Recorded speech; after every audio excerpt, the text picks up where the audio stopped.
নমস্কাৰ। অৱশেষত বিদ্যালয়ত কৰ্মৰত ৰান্ধনীসকলৰ বাবে আজি সুখবৰটো আহিলে। বহুত দিনৰ পৰা ৰান্ধনীসকলৰ দৰমহা বৃদ্ধি কৰিব বুলি চৰকাৰে কৈ আছিলে, কিন্তু দৰমহা বৃদ্ধি হোৱা নাছিলে। এই সম্পৰ্কে আৰু কিছুমান কথাও উদ্ভৱ হৈছিলে যে অক্ষয় পাত্ৰ নামৰ এটা NGOই বিদ্যালয়সমূহৰ খাদ্য যোগান ধৰিব, যাৰ ফলত ৰান্ধনীসকলৰ চাকৰি যাব। ৰান্ধনীসকলে তাৰ বিৰোধিতা কৰিবলৈ বহুত জেগাত আন্দোলনো কৰিছিলে। বিশেষকৈ ইয়াৰ আগৰবাৰ অক্ষয় পাত্ৰই বিদ্যালয়ত খাদ্য যোগান ধৰিবলৈ যাওঁতে বহুত ঠাইত খাদ্য এনেদৰে যোগান ধৰাত বাধা প্ৰদান কৰা হৈছিলে।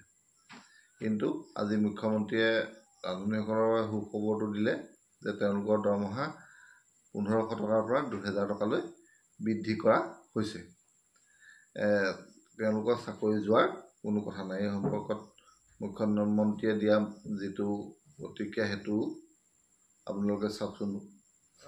মধ্যাহ্ন ভোজনৰ ৰান্ধনীয়ে কাৰোবাৰ যি ধৰণে নহওক কিয় পৰোচনাত পৰি কৈ থাকে যে অক্ষয় পাত্ৰ আহিব, আমাৰ চাকৰি যাব।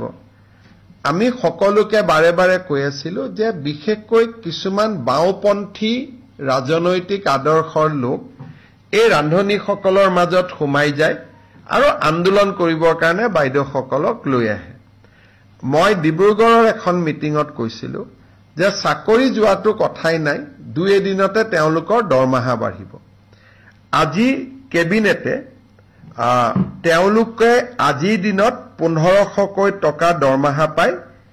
1 অক্টোবৰৰ পৰা তেওঁলোকৰ দৰমহা আমি 2000 টকালৈকে বৃদ্ধি কৰিছো। অৰ্থাৎ ৰাজ্য চৰকাৰে 500 টকা আগতে দি আছিল, কেন্দ্ৰই 1000 দি আছিল। এতিয়া কেন্দ্ৰই 1000 দিব, ৰাজ্যই 1000 দিব।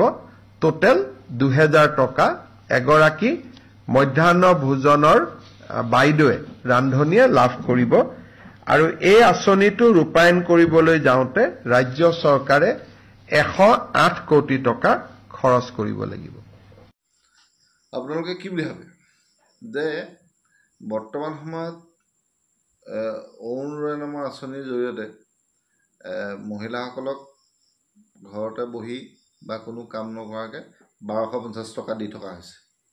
তেওঁলোকে কোনো কাম কৰা নাই, অথচ বিদ্যালয়লৈ গৈ কণ কণ শিশুসকলৰ কাৰণে কাম কৰি থকা এই ৰান্ধনীসকলক দৰমহা 1500 টকাৰ পৰা মাত্ৰ 2000 টকালৈ বৃদ্ধি কৰাটো ভাল হৈছে নে নাই হোৱা, নে আৰু কেইটকামান দিব লাগিছিল নে নাই দিয়া হ'লে ভাল আছিলে নি বাৰু?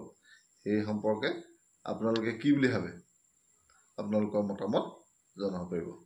ধন্যবাদ।